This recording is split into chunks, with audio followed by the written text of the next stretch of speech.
Hello, welcome to ज़रा हट के। आज कॉलिंस डे होता है। नंबर्स आपकी स्क्रीन पर भी चल रहे हैं, मैं भी बता देता हूँ। 0213233092328 और 30 3 लाइनें हैं।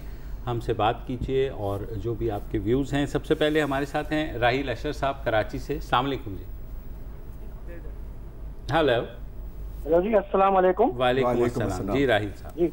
अच्छा जी, मैं एक तो अपनी छोटी सी एक ऑब्जर्वेशन दूंगा और एक बात करूंगा। पहली ऑब्जर्वेशन जो ये जो केकड़ा वन में ड्रिलिंग हो रही थी, आपको याद होगा 1985 में जब मोहम्मद खान जो की गवर्नमेंट बनी थी तो उनके minister of state for petroleum थे डॉक्टर असद मोहम्मद खान, जो कैनेडियन नेशनल भी थे।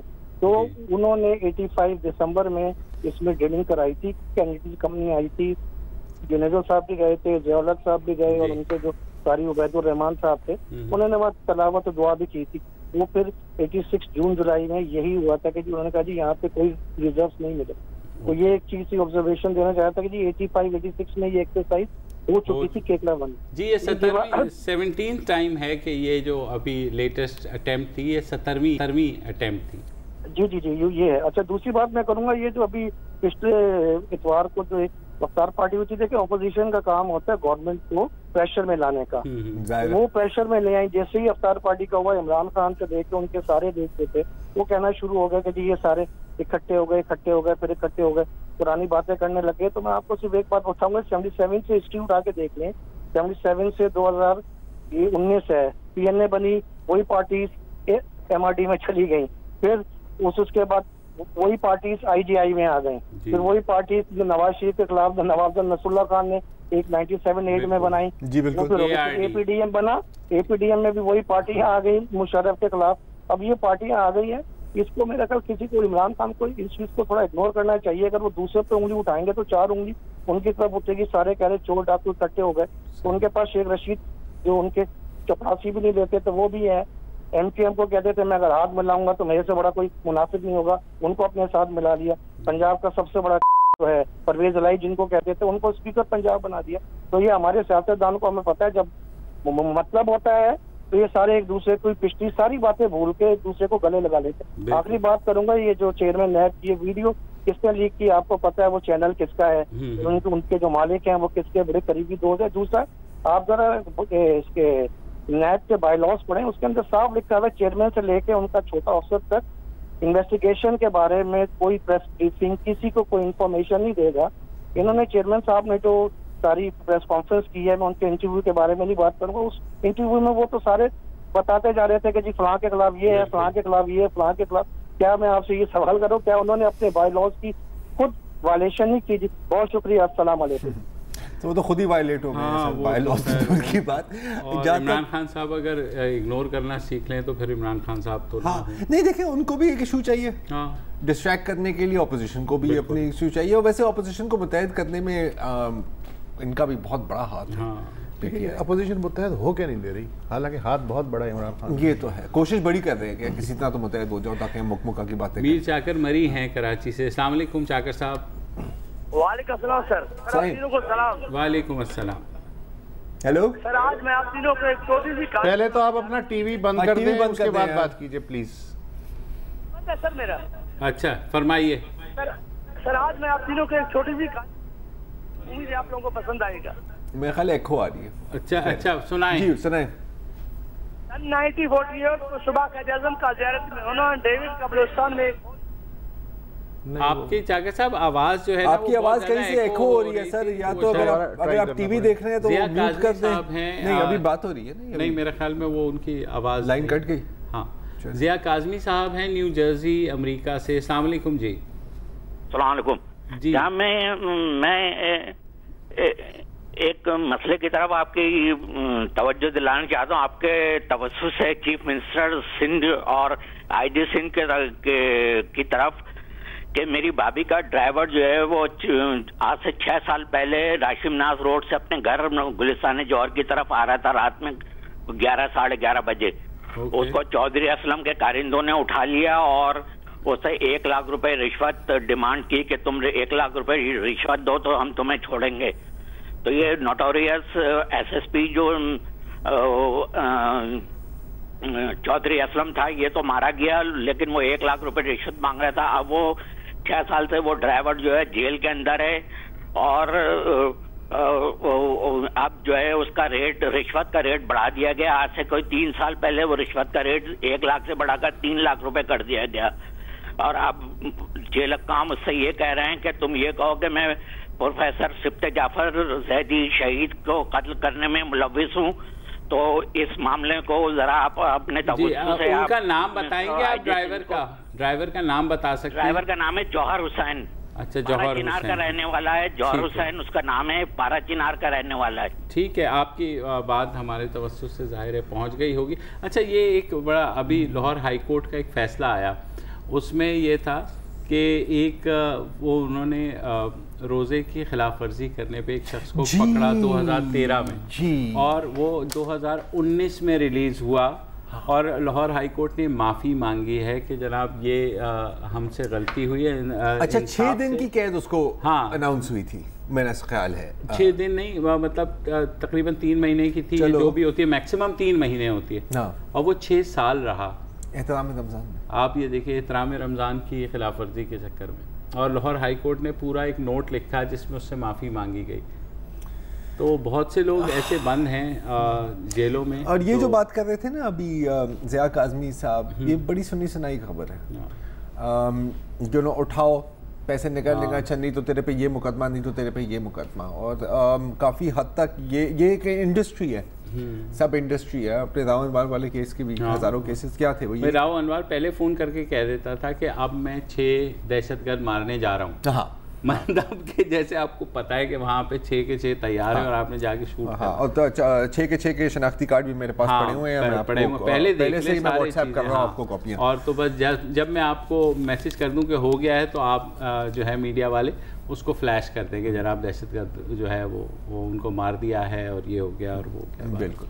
अच्छा, अगले कॉलर है हमारे तारिक महमूद साहब कराची से। अस्सलाम वालेकुम जी। अस्सलाम वालेकुम। वालेकुम जी तारिक साहब, मैं मौजूदा सूरत हाल पर बात करना चाह रहा हूँ, चंद अशार की शक्ल में। जी ज़रूर कीजिए जी। दिए से दिया जलाओ, इस कौम को जगाओ, डूब रही है मुल्क की नैया, सब मिलकर इसे बचाओ। जी, यहाँ डाकू और लुटेरे ही हमेशा मोअज़्ज़िज़ीन कहलाएं, हर हुकूमत में ये डाकू वजीर मशीर बन जाएं, कौम को दे सूखी रोटी, खुद मुर्गे मुसल्लम उड़ाएं, कौम तो पहले लंडे के कपड़े, खुद जा अमरीका ईद मनाएं, कौम के मजदूर किसानों, खुदा रहा मेरी बात को मानो, वक्त को तुम अब गनीमत जानो, कल का इज़हार आपस में एक परचम तले जमा हो जाओ, दिए से दिया जलाओ, इस कौम को जगाओ। इस जमी के तुम हो हारी, ये जमी फकत है तुम्हारी, अब आ गई है इनके हिसाब की बारी, बहुत कर ली इन्होंने तुमसे गद्दारी, तुम हाथों में उठा लो लाठियां, खूब इनके सरों पे बरसाओ, दिए से दिया जलाओ, इस कौम को जगाओ, डूब रही है मुल्क की नैया, सब मिलकर इसे बचाओ। Thank you. बिल्कुल, आपके एहसासात हैं जिनको आपने अशार की शक्ल दी, तो ये है आप ये भी एक पॉइंट ऑफ व्यू है कि सर हर दफ़ा ऐसा होता है और कुछ भी बेहतरी नहीं आती। मिसेस मुमताज़ कुरैशी साहिबा हैं कराची से। अस्सलाम वालेकुम जी। अस्सलाम वालेकुम, कैसी हैं आप? मेरे तीनों भाइयों को मेरी तरफ से बहुत बहुत सलाम कबूल। वालेकुम अस्सलाम जी। देखिए भाई, बात सुनिए, मैं जावेद चौधरी साहब को बहुत अच्छी तरह जानती हूँ, बहुत ही ऑनेस्ट और शरीफ आदमी है, जैसे आप लोग हैं, जैसे आप लोग हैं वैसे वो भी हैं, और मेरे बड़े फेवरेट हैं वो, और वो झूठ नहीं बोलते। अगर उनका इंटरव्यू आया है और उसमें उन्होंने कहा है कि गवर्नमेंट की तरफ से प्रेशर है कि मैं मतलब हुकूमत गिराना नहीं चाहता, वरना 10 मिनट में हुकूमत गिरा दूंगा, तो भाई आपका मुल्की मुफाद के लिए बेहतर है हुकूमत जाती है जाए। आप जो चोर, अगर दूसरे चोर डाकुओं को पकड़े तो इनको भी पकड़े। बिल्कुल देखिए जी, इंसाफ हर के साथ होना चाहिए। ये नहीं मतलब है कि आपके ऊपर प्रेशर गवर्नमेंट का है या दूसरों का है, हर एक के साथ बराबर होना चाहिए। वो नवाज शरीफ हो, वो इमरान खान हो, इमरान खान के इत्तेहादी हो, कभी आप डाकू कहते हैं, कभी आप उनको चपरासी नहीं रखते और सबको ले आते हैं। शेख रशीद जो इतना बोलता है नवाज शरीफ के दौर में कितनी दफा वजीर रहा है, और उस चोरी में ये भी बराबर का शामिल होगा। इसका मतलब है प्लीज फॉर गॉड से हर एक के साथ नैब का चेयरमैन हो, कोई हो, इंसाफ होना चाहिए, इंसाफ के कटहरे में लाए और इनके खिलाफ भी बेहद करें। बिल्कुल केस इनके खिलाफ भी होना चाहिए। नैब का वो चेयरमैन को खुदा तो नहीं है। जी बिल्कुल। देखिए हर हुकूमत में वाकई यही शिकायत रहती है कि पार्टिजन अकाउंटेबिलिटी होती है और हुकूमत की तुम्हारा कुत्ता कुत्ता हमारा कुत्ता टॉमी, ऐसा ही है। जनाब इसी बात पे एक ब्रेक ले लेते हैं, ब्रेक के बाद वापस आते हैं।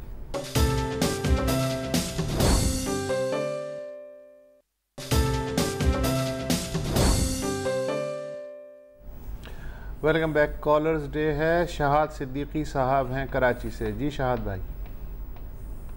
हेलो। अस्सलाम वालेकुम। वालेकुम अस्सलाम। सर ये मुझे एक बात याद आ गई कि हेलो जी आवाज़ आ रही है आपकी? जी वो एक 3 औरतें 3 कहानियां बचपने में हम पढ़ते थे अखबार जहां में, और उसमें हर मजलूमियत होती थी। अब ये 3 गवर्नमेंट ने और 3 कहानियां के उन्वान पे लिखा जाए तो बहुत बेहतर होगा। हर इसमें मजलूमियत है, किसी ने कहेगा कि वो लूट के चला गया, वो लूट के। अब मसला यहाँ जो आ रहा है, अब जो मलबा फेंका जा रहा है, अब वो फेंकते फेंकते ये याद नहीं रहा किस पे फेंक दिया। जब इतनी प्रैक्टिस हो गई फेंकने की तो वो यही नहीं पता चला फेंक किस पे दिया। तो अब भाई मसला यहाँ है कि एहलियत और नाएहलियत।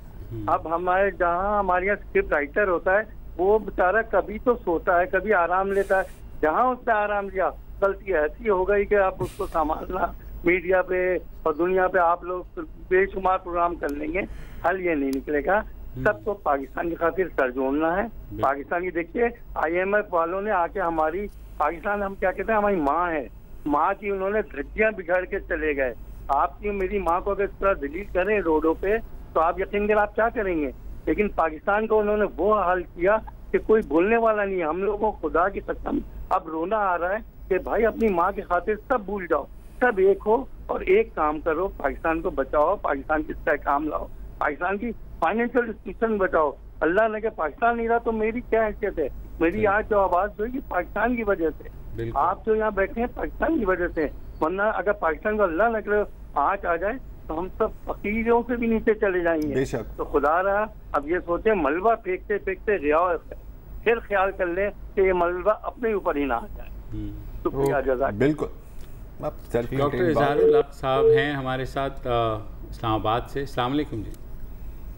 हेलो। वालेकुम सलाम जी। जी भाई। जी मैं PTZ से अपना डॉक्टर इज़हारुल हक बोल रहा हूँ, रिटायर्ड अपना असिस्टेंट प्रोफेसर। ऑलराइट।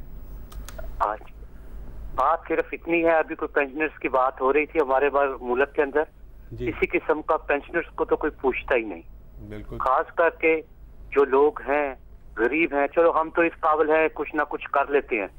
जो बेवा जो गरीब लोग जिनकी तनख्वाहें ही जिनकी पेंशन ही 4-5 हज़ार होती है, वो कोर्ट को कैसे डील करेंगे, किस तरीके के साथ उनसे बात करेंगे।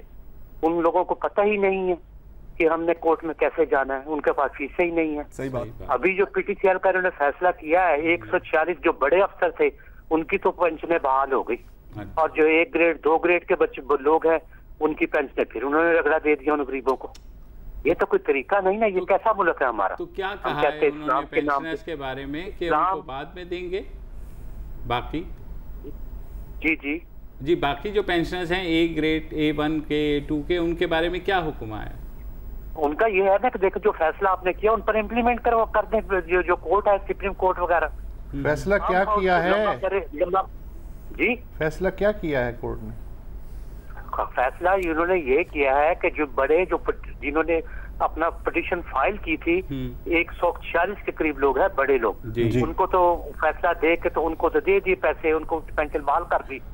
जो गरीब है जो कोर्ट में नहीं जा सकते। हाँ, इसका मतलब है कि जिसने पिटीशन फाइल की उसके हक में फैसला हो गया, और वो कोर्ट ने ये फैसला नहीं दिया कि ये ऑटोमेटिकली तमाम पेंशनर्स पे अप्लाई होगा। ये है मामला। और देखिए जो डॉक्टर साहब बात कर रहे हैं ना, वो बात 100% दुरुस्त है कि यार हमारे लिए बड़ा आसान होता है कहना किसी को कि यार आप अदालत के पास क्यों नहीं जाते। यार अदालत के पास जाना कोई आसान काम है क्या? मेरा ख्याल है कि ये होना चाहिए कि जो फैसला हमने दी सब पे लागू होगा। लागू तो सब पे होना चाहिए ना, ये नहीं कि अच्छा ये शायद स्पेसिफिक रिलीफ में आ जाता है कि सर आप ही आए हैं बाकियों का क्या है। लेकिन अगेन प्रॉब्लम का फैसला होना चाहिए, इंडिविजुअल का फैसला नहीं होना चाहिए। बेशक। ब्रेक ले लेते हैं और ब्रेक के बाद वापस आते हैं।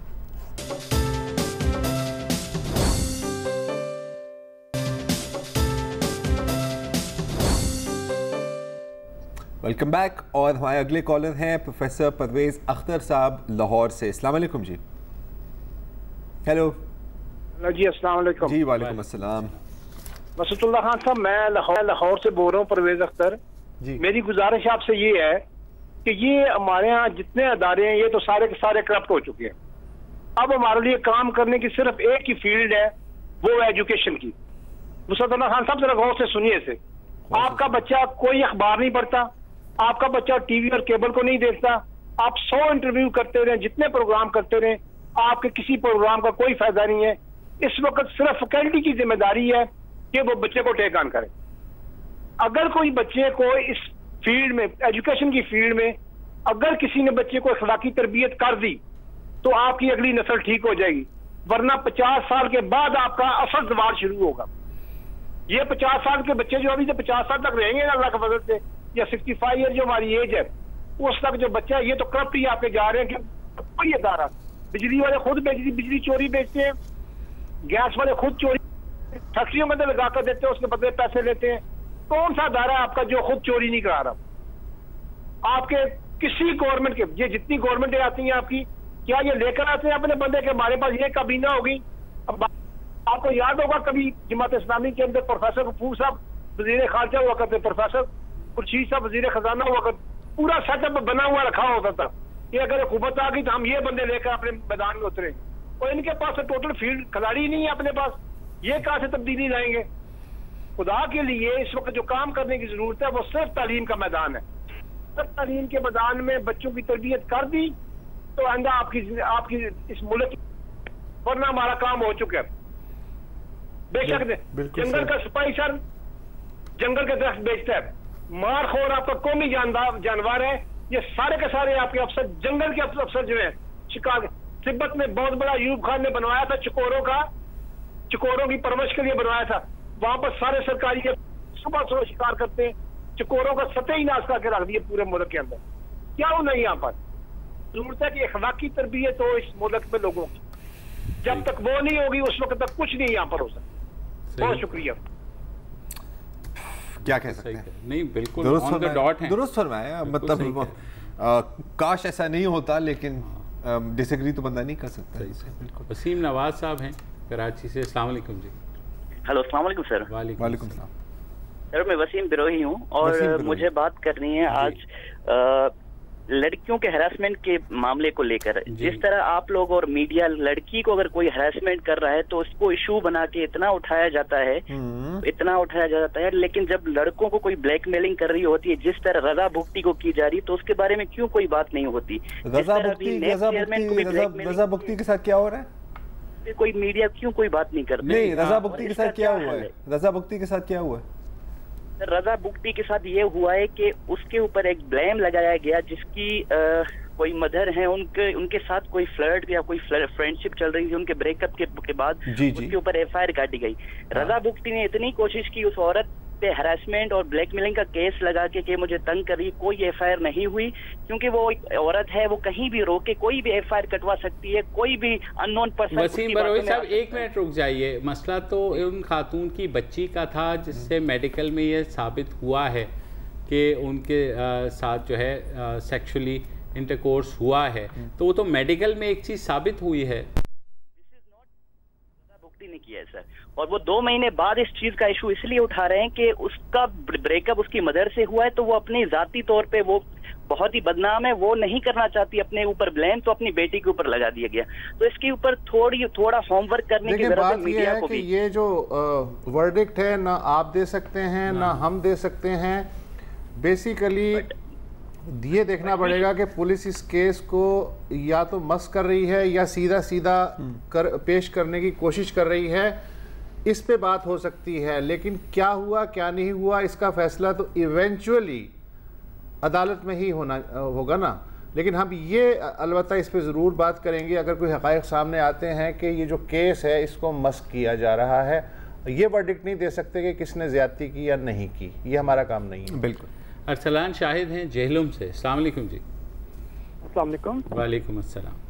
सर, आपका प्रोग्राम बहुत अच्छा है, मैं बड़े शौक से देखता हूँ।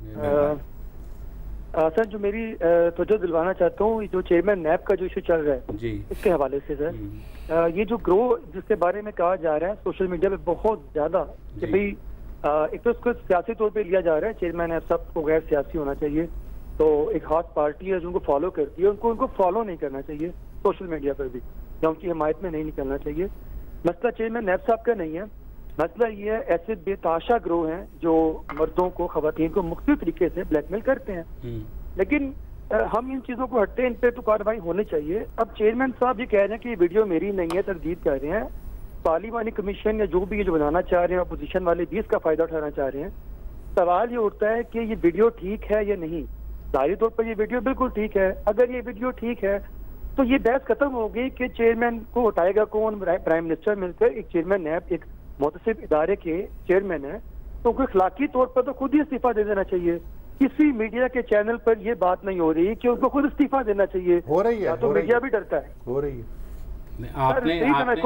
आपने कर दी ना, इसीलिए आपको मौका दिया कि आपने वो बात कर दी, और बहुत से चैनल्स पे इस तरह की बात हो रही है कि क्या हो सकता है इस मसले में, लेकिन ये डिबेट तो हो रही है कि क्या उन्हें देना चाहिए इस्तीफा या नहीं देना चाहिए। लीगल वेज हैं और ये तो डिटर्मिन होना बाकी है कि क्या हुआ था वहाँ पर। अच्छा, वैसे नायब चीफ को हटाने की कानूनी तरीका क्या है? सुप्रीम जुडिशल काउंसिल, ओके, या ये है कि वो खुद रिजाइन कर दें। वो तो खुद रिजाइन, तो फिर तो रिजाइन ही कर दें, उसके अलावा सुप्रीम जुडिशल काउंसिल का यही तरीका है। चले, अच्छा, अगले कॉलर हैं हमारे फारूक इकबाल साहब जैकोआबाद से। अस्सलाम वालेकुम जी। वालेकुम सलाम सर। जी भाई। जी सर। हेलो। जी जी जी सर, आवाज आ रही है आपकी। आपका प्रोग्राम सर मैं देखता हूँ बड़े शौक से, जरा हट के। बड़ी मेहरबानी। तो इसमें एक मनफरी चीज ये है कि आप लोग जो तबसरा होता है न्यूट्रल होता है इसमें।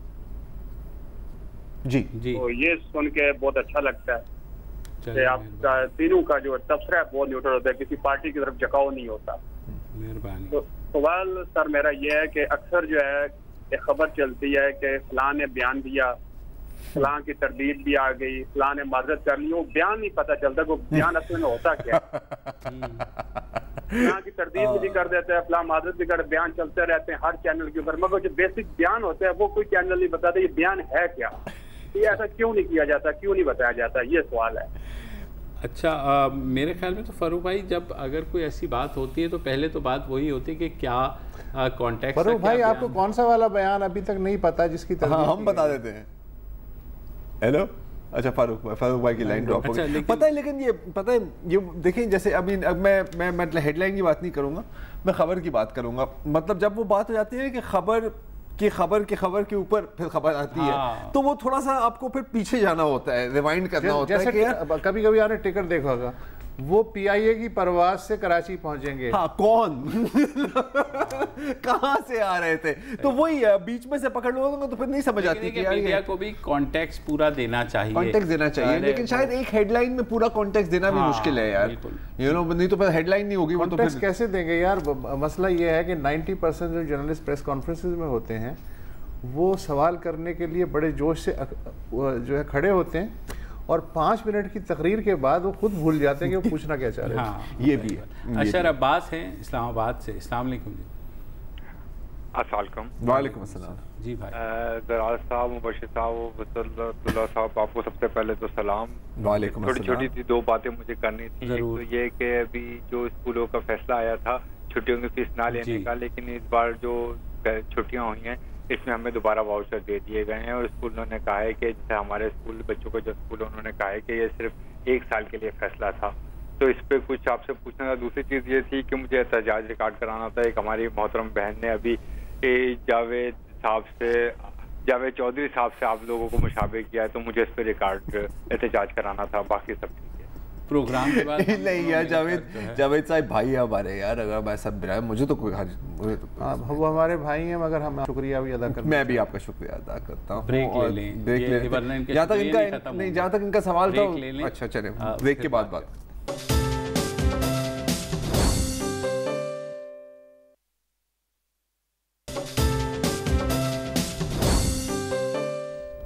Welcome back. जाहिद खोसा साहब हैं डेरा गाजी खान से। अस्सलाम वालेकुम जी। वालेकुम सलाम जी। जी भाई। सर मैं जी, मैं बात करना चाह रहा था, इस वक्त पाकिस्तान के तमाम इदारे जो इस वक्त तबाह हाल हैं, बोसीदा हो चुके हैं, खस्ता है, मगर हम टीवी पर रोजाना देखते हैं जो प्रोग्राम लगते हैं डेली के डेली, खुदा की कसम ये इन्होंने हरासा किया हुआ है, जो अपने घर के 4 बच्चों को हलाल की रोटी नहीं खिला सकते, मगर पाकिस्तान की मईशत पे रोजाना अरस्तू बन के बैठते हैं। खुदारा टीवी पे के ऊपर कोई पॉजिटिव हमें कुछ अच्छी खबरें दें। अब देखिए बेजा तनकीद कभी IMF के ऊपर, IMF ने हमारे ऊपर बंदूक रखी थी कि हमारे पास है, IMF ने जितने भी उन्होंने बातें की वो पाकिस्तान के हक में थी। हैरान हम यहाँ टीवी पे बैठकर सारे तनकीद करते हैं। अब आ गया नैब, नैब के ऊपर बेजा तनकीद हो रही है, इनकी औरतों के अकाउंट में नामालूम अरबों रुपए निकले, कभी फलूदे वाले, कभी छाबरी वाले, कभी किसके अकाउंट में, उस पे बात नहीं करते। कम अज कम हमें कोई अच्छी खबर दें। हमारे साथ तो इस तरह कर रहे हैं कि जिस तरह कोई डूबता हुआ बंदा दरिया में जा रहा हो, किनारे पे खड़े लोग कम अज कम ये कहें कि तू हाथ मार, पाँव मार, हम तेरे साथ हैं, कश्ती लेके आ रहे हैं, वो बंदा बच सकता है। सही बात। जिस बंदे को कहें कि तू नहीं बच सकता, हम क्या करें, किसने कहा, वो तो कभी नहीं बचेगा। सही बात तो सही है। रोजाना हमारे साथ इस तरह ही हो रहा है। कम अज कम हमें हौसला तो दें। इन्होंने हमें हरासा किया हुआ है टीवी पर बैठकर। नहीं, ये बात आपकी ठीक है। वैसे नहीं, बात बिल्कुल सही है। प्रॉब्लम्स तो सबको पता है, सॉल्यूशंस क्या हैं, उन पर बात। अच्छा, अगर आपको नहीं पता कि सॉल्यूशंस क्या है, और जाहिर है यार, हमें मतलब क्या बहुत चीज़ें होती हैं जो हमें नहीं पता, हम उस पर नहीं बात कर सकते, तो कम से कम जिन माहिरीन को हम बुलाते हैं उनसे भी ये सवाल पूछना चाहिए। और इससे आगे और हम ये फिर भी ये काम करते हैं, और भी चैनल ये काम करते हैं कि जो इनोवेटिव पाकिस्तानीज़ हैं उनको भी हाईलाइट करें। आपको बहुत है यार, कोई कमी नहीं है। मतलब मेरे ख्याल कोई 100-150 तो हमने शायद शोकेस किए हों। और जाहिद साहब, अगर आप अगले हफ्ते का, मतलब इस हफ्ते के रोज़ नहीं, अगले हफ्ते का शो देखें तो 2 बहुत ही इंटरेस्टिंग प्रोजेक्ट्स हम आपको दिखाएंगे जो बिल्कुल ही लोकली डेवलप्ड हैं, लोकल हमारे नौजवानों ने बनाए हैं, और बहुत अल्हम्दुलिल्लाह मेरी नज़र में उनका पोटेंशियल है। Do watch it. जी, इफ्तिखार महमूद साहब हैं कराची से। अस्सलाम वालेकुम जी। वालेकुम सलाम जी भाई। आप हज़रात को अस्सलाम वालेकुम। वालेकुम सलाम। जी, मैं एक बिल्डर के खिलाफ बात करना चाहता हूँ, कर सकता हूँ? बिल्कुल करिए। अच्छा, ये करीम हाउसिंग सोसाइटी के नाम से 20-22 साल पहले कुछ प्रोजेक्ट इन्होंने लॉन्च किए थे, जिसमें गुलशन दौजान था, गुलशन अजीम और गुलशन इलाही वगैरह वगैरह, लेकिन अभी तक किसी को भी इन्होंने प्लॉट नहीं दिए। हम धक्के खा के कुछ लोग मर खप गए, और कुछ बेचारे चले गए, कुछ बिल्कुल मायूस होकर बैठ गए। बहरहाल हम पीछे लगे रहे। इनका ऑफिस है यहाँ पर उर्दू साइंस कॉलेज के पास। अच्छा। तो वहाँ पर उन्होंने कहा जमीन पे केस हो गया, अभी मसला हो गया, अभी ये हो गया। 1 साल हो गया। अब हमें कराची नैब में हम सब ने केस जमा कराया, जो लोग हमें जानते हैं या एक दूसरे को हम जानते हैं उन लोगों ने, लेकिन वो अभी तक उस पर कोई पेशरफ्त नहीं हुई। वहाँ फोन करते हैं तो वो बताते हैं कि भाई 50 लोग जब इकट्ठा हो जाएंगे तो फिर कोई हम केस बना सकते हैं उनके ऊपर। लेकिन ये इतना बड़ा मसला हुआ है, लेकिन अभी तक हमारा कोई सुनवाई नहीं कहीं पर। ठीक है, हम देखते हैं, इस पे बात होती है। एक साहब मुझे मिले थे अभी परसों ही, उन्होंने कहा वो सऊदी अरब में 40 साल उन्होंने जॉब की, और उन्होंने कोई प्लॉट ख़रीदा था, और उन्हें प्लॉट जो है वो देर से मिला, जाहिर है इसी तरह करके बड़े वो प्लॉट मिल गया। जब वो यहाँ आए, उन्होंने घर बनाने का कहा, तो उन्होंने कहा जी आप नॉन कंस्ट्रक्शन के नाम पे 60,000 रुपये देंगे क्योंकि आपने कंस्ट्रक्ट क्यों नहीं किया। क्या बात उन्होंने कहा जनाब आपने लेट किया था ये। उन्होंने कहा नहीं, लेकिन आपने तो नहीं बनाया ना। तो मतलब देखे तो नॉन कंस्ट्रक्शन के नाम पे भी पैसे ले रहे, डेवलपमेंट चार्जेस अलग हैं। मतलब जहाँ से भी पकड़ लो, जहाँ से भी पकड़ लो, नाक से पैसे निकालो, कान से निकालो। हसन अकबर साहब हैं लाहौर से। जी हसन भाई। अकबर लाहौर से अर्ज कर रहा हूँ। मेरी गुजारिश ये है कि हुकूमत, PTI हुकूमत जो है, इसका ये पहला साल है रमजानुल मुबारक में जी। पता नहीं इनको किसने मत दे दी है कि सरकारी औकातकार ये इन्होंने 10 बजे से लेकर जो 4 बजे तक कर दिए हैं। हमेशा इस्लामी ममालिक में रमजानुल मुबारक में औकातकार घटाकर सुबह के टाइम कर दिए जाते हैं, अर्ली मॉर्निंग। अब ये 10 बजे से जो निज़ाम इन्होंने चलाया है, इसका बहुत बड़ा फेलियर आया है। अब ये रमजान तो आधा जा चुका है, अगले रमजान में जो है हमारी गुजारिश है कि हुकूमत इस तरह के प्रोग्राम जो है इनको सोच समझ कर तश्कील दे। सुबह 7 बजे दफ्तर लगा दें, 8 बजे दफ्तर लगा दें, 1, 1.5, 2 बजे तक छुट्टी दे दी जाए, वो ज्यादा बेहतर होता है। इसकी आदत पड़ी हुई थी कौम को, ये पहली दफा इन्होंने तजर्बा किया है जो बहुत बुरी तरह से नाकाम हुआ है। हसन भाई, मसला ये कि रमज़ान में जो है लोग काम करना ही नहीं चाहते। आप सुबह 7 बजे कर लें या 10 बजे कर लें तो मेरे ख्याल में वो सुबह फिर लेट आते हैं सारे। मुझे ये लगा था कि ये शायद 10 बजे का बेहतर वक्त है कि आप आकर के और 4 बजे इस तरह चले जाएं, लेकिन दफातर में हमारे यहाँ रमज़ान में काम होता नहीं है। और अब आखिरी हिस्से में तो भूल ही जाओ, जिस तरह जुम्मे के रोज़ काम नहीं होता। बिल्कुल कि भाई आप अली है हमारे साथ, अली औसत कराची से। अली औसत, अस्सलाम वालेकुम जी। वालेकुम सर। वालेकुम अस्सलाम सर, गुजारिश है मेरी एक। जी फरमाइए। अब ये कि अभी फिर से कराची को जो है जी हेलो, कराची को जो है बहरहाल टाइम भी ख़त्म हो गया शो का। मेरा ख्याल है कि आज के लिए इजाज़त ले लेते हैं और कल हम आपको पेश करेंगे गुफ्तगू जो हमारी हुई थी आने वाले क्या सालों क्या जी कल के सहाफ़ियों से, मतलब गुजरे वाले कल नहीं, आज के तो सब लिफाफे क्या कह रहा हूँ। अच्छा जी, बहुत शुक्रिया, हाफ़िज़। अस्सलाम वालेकुम। अगर आपको हमारे शो पसंद आया है तो प्लीज़ हमारे YouTube चैनल को सब्सक्राइब करें और अगर मुनासिब समझे तो इस वीडियो को लाइक भी कर लें, तो कोई हर्ज नहीं है, और शेयर भी कर लें और कमेंट भी कर दें जी, वरना वो सब ऐसे ही लिखते रहें। और ये जो दोनों कह रहे हैं ये कर लें जी प्लीज़, नहीं तो हमें भी घर जाना है, मैं आपके कंप्यूटर में नहीं रहना 24 घंटे। सही बात।